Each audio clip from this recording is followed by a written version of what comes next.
আসসালামু আলাইকুম। আসসালামু আলাইকুম। আরিয়ান, তুমি কেমন আছো? ভালো। আলহামদুলিল্লাহ। আচ্ছা, তোমার আজকে আমরা একটা পাঠ নিয়ে আলোচনা করি, হ্যাঁ? হ্যাঁ, এইটার ইসলাম শিক্ষা নিয়ে আলোচনা করি, কি বলো? হ্যাঁ, তাহলে তোমার অ্যাকাউন্টে ঢুকলাম আমরা এসকেএস এর কাউন্সিলিং সফটওয়্যারের মধ্যে। এখন আমরা চলে যাচ্ছি ক্লাস 8-এ। ওকে, আমাদের ক্লাস 8 আছে কোথায়? অনেক বেশি নিচে। অনেক বেশি না, ওই যে 50, 53, সপ্তম, অষ্টম, এই যে 56 নম্বর, 56 নম্বর সাবজেক্টে। হ্যাঁ, খালি। খালি দেখা যাচ্ছে, কারণ হলো 2021 সাল থেকে এটা সার্চ দিতে হবে। ওকে, আজকের ডেটে তো কন্টেন্ট নেই, এটা তারিখের সাথে সম্পর্ক নাকি। হ্যাঁ, এখন এই যে 1/9/21 থেকে আজকে 25 সাল পর্যন্ত দাও, সার্চ দাও।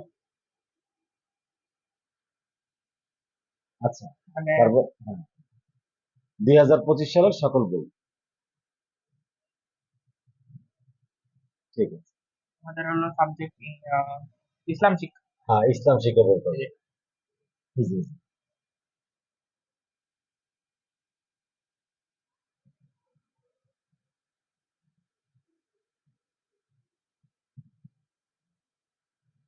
আসুক।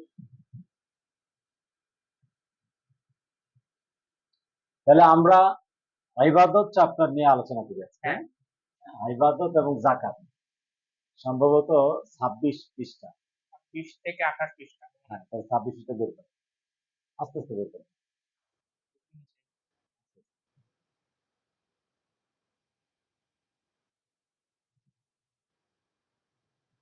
যাও আরো যাও, 8 পৃষ্ঠা আসছে।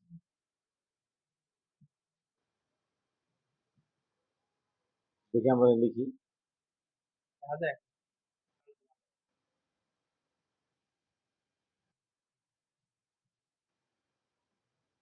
আচ্ছা, লেখা যায়, সময় লাগে। এটা কত পৃষ্ঠা?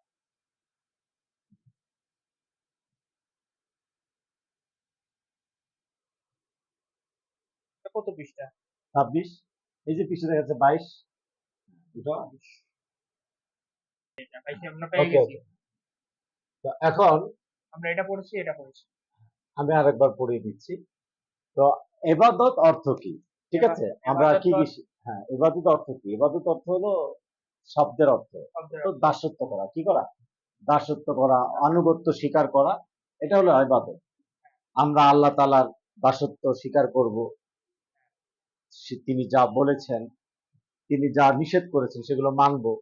ঠিক আছে, তার আদেশ পালন, নিষেধ বর্জন করে জীবন পরিচালনা করলে এটাকে পরিভাষায়, একটা লোক কাকে বলে আর একটা হলো পরিভাষাটা বুঝতে পারো তুমি, মানে শাব্দিক অর্থ। আরেকটা হলো এটার পরিভাষা কি, মানে সমাজ বা ইসলাম এটাকে কি বলে, এটাকে পরিভাষা বলে। পরিভাষা বলে। বুঝতে পারছি? হ্যাঁ, প্রত্যেকটা জিনিস এরকম আছে, একটা শব্দগত অর্থ, আর একটা হলো এবাদত, ইসলাম এটাকে কি বুঝাইতে চাইছে। ঠিক আছে। আচ্ছা, ইসলাম হলো পরিপূর্ণ জীবন বিধান। ইসলামে মানে আমাদের তোমার জীবনের, আমার জীবনের যা যা কিছু করতে হবে সবকিছু দিয়ে বলে দিয়েছে। ওকে, ইসলামের মৌলিক বিষয় কয়টা আছে বলো তো? 5টা। 5টি একটা হলো কালিমা, নামাজ, রোজা, জাকাত, হজ, এগুলো ইসলামের মৌলিক বিষয়। ঠিক মৌলিক আছে। বিষয়। আবার মানব জীবনের প্রতিটি কাজ ইসলামিক বিধান অনুযায়ী সম্পন্ন করাকেও কিন্তু ইবাদত বলে।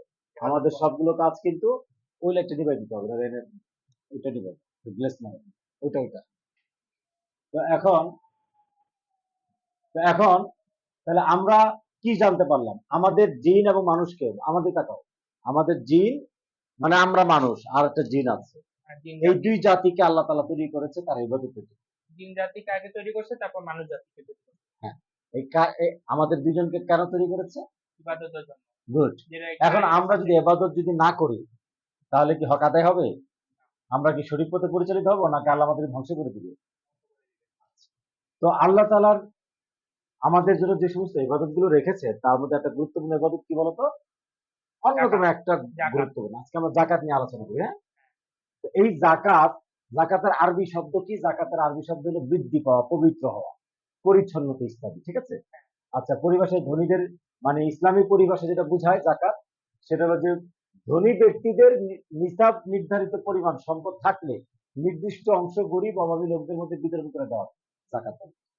সবার উপরে জাকাত ফরজ না, মানে একটা নির্দিষ্ট শুধু ধনী নিসাব পরিমাণ, মানুষদের উপরে। মানে 7.5 তোলা বা 52 তোলা পরিমাণ ভরি এর সম্পদের মালিক যদি একজন ব্যক্তি থাকে, সারা বছর এই সম্পদটা তার কাজে লাগে না, অতিরিক্ত থাকে, তখন তার উপর জাকাত আসে। এটাকে বলা হয় নিসাব। এটাকে বলা হয় কি? নিসাব মানে নির্ধারিত অংশ। নিসাব মানে কি বলতো? নির্ধারিত অংশ। নির্ধারিত অংশ। তাহলে এই নিসাব, এই নির্ধারিত অংশ কোনো ব্যক্তি যদি মালিক হয়, তাহলে বছর শেষে তার উপরে একটা নির্ধারিত আড়াই, মানে শতকরা 2.5%, হ্যাঁ, এটা জাকাত ওয়াজিব। হ্যাঁ, হ্যাঁ, 2.5% জাকাত দিতে হবে। মানে 40 মানে ভাগে 100 1 ভাগ। টাকা, 100 টাকা থাকলে টাকা থাকলে 2.5 টাকা, আড়াই টাকা। মানে প্রতি 100 টাকায় 1 লাখ টাকা থাকলে 1 লাখ টাকা 2.500, 2,500 বা 40 টাকা থাকে 1 টাকা। 1 কোটি টাকা থাকলে 1 কোটি টাকা থাকলে কত? 2.5% না? যদি 1 লাখ টাকায় 2.500 হয়, মানে 25 লাখ। 25 লাখ। হ্যাঁ, 25 লাখ। কেন 25 লাখ? এক 1 কোটি টাকার 25 লাখ টাকা 25% হয়ে যাবে, তাহলে 2,50,000। 2.5 লক্ষ টাকা। হ্যাঁ, তাহলে বুঝতে পেরেছো হিসাব? হ্যাঁ, ওকে।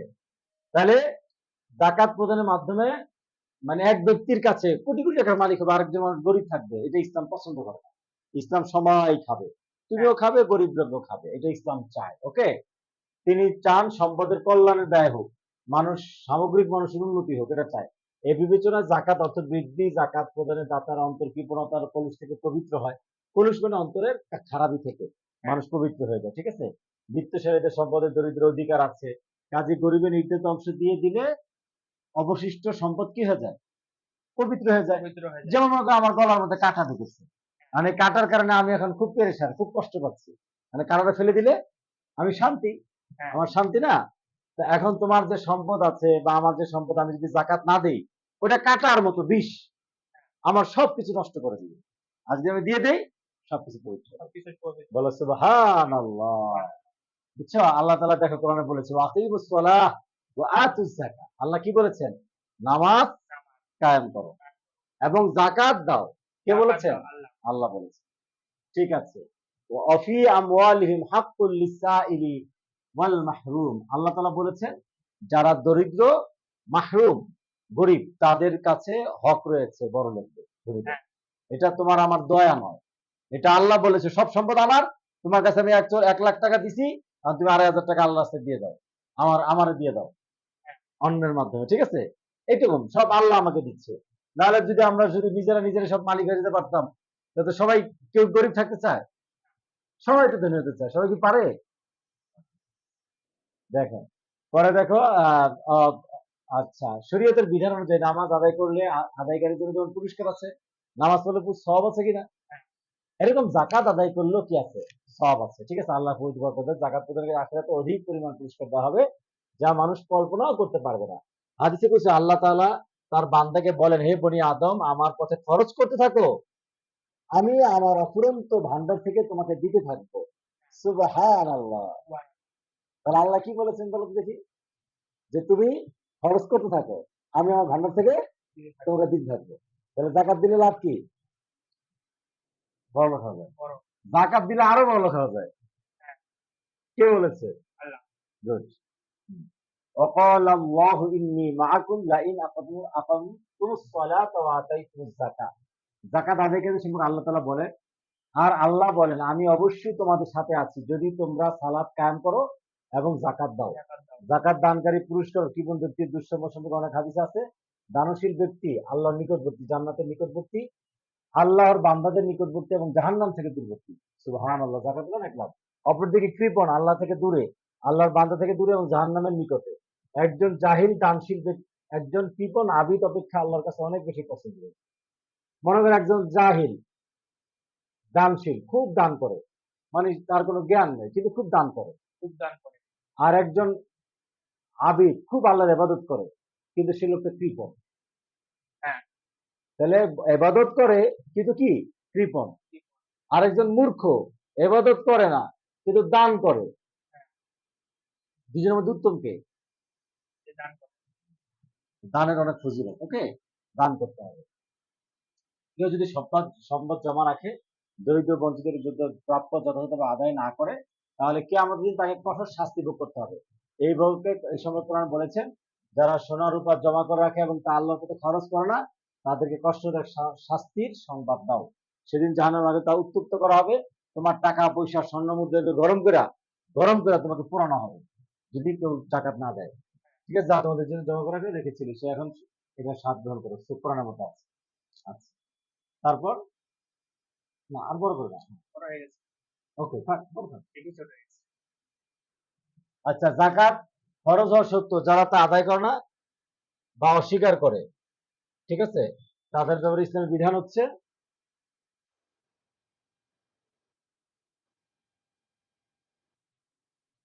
ফরজ হওয়া সত্ত্বেও যারা আদায় করে না এবং জাকাত দিতে অস্বীকার করে, করে। তাদের ব্যাপারে ইসলামী বিধান হচ্ছে পার্থিব জীবনে তারা কৃপণ হিসেবে আখ্যায়িত হবে এবং পরকাল কঠিন শাস্তির সম্মুখীন হবে। আল্লাহ বলেন, আর ধ্বংস এইসব মুশরিকদের জন্য যারা জাকাত দেয় না, আখিরাতকে অস্বীকার করে। ইসলামের প্রথম খলিফা হযরত আবু বকর রাদিয়াল্লাহু আনহু শাসনামলে কিছু লোক জাকাত দিতে অস্বীকার করলো।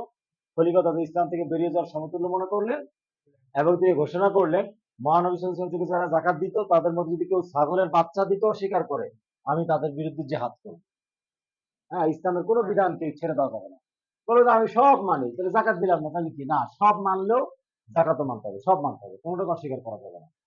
তো তিনি ঘোষণা করলেন, আচ্ছা, হযরত আবু বকরের বক্তব্যের যুক্তিদের নিম্ন বর্ণিত হাদিসের বক্তব্যের মিল পাওয়া যায়। হাদিসে আছে, আল্লাহর কসম, যারা সালাত ও যাকাতের মধ্যে পার্থক্য সৃষ্টি করে তাদের বিরুদ্ধে অবশ্যই লড়াই করবে। বুখারী। প্রত্যেক মুমিন বান্দার উচিত পরকার কঠিন শাস্তি থেকে মুক্তি এবং আল্লাহর নিকট লাভের আশায় যাকাত আদায় করা, অন্যকে যাকাত দানে উৎসাহিত করা, ইসলামের বিধান মতো যাকাত আদায় করে সমাজের দরিদ্র অসহায় অবস্থার উন্নতি করা। হ্যাঁ, আজকে আমরা পিডিএফ থেকে পড়লাম, আগামীতে এটা আমরা পাওয়ার পয়েন্ট দিয়ে অনেক সুন্দর ডিজাইনে করতে পারবো। হ্যাঁ, পারবো। ঠিক আছে, আমি রেডি করে তোমাকে দেখাবো ইনশাআল্লাহ। আজকে ক্লাস আমি শেষ করছি। আসসালামু আলাইকুম ওয়া আসসালামু আলাইকুম। রাহমাতুল্লাহ।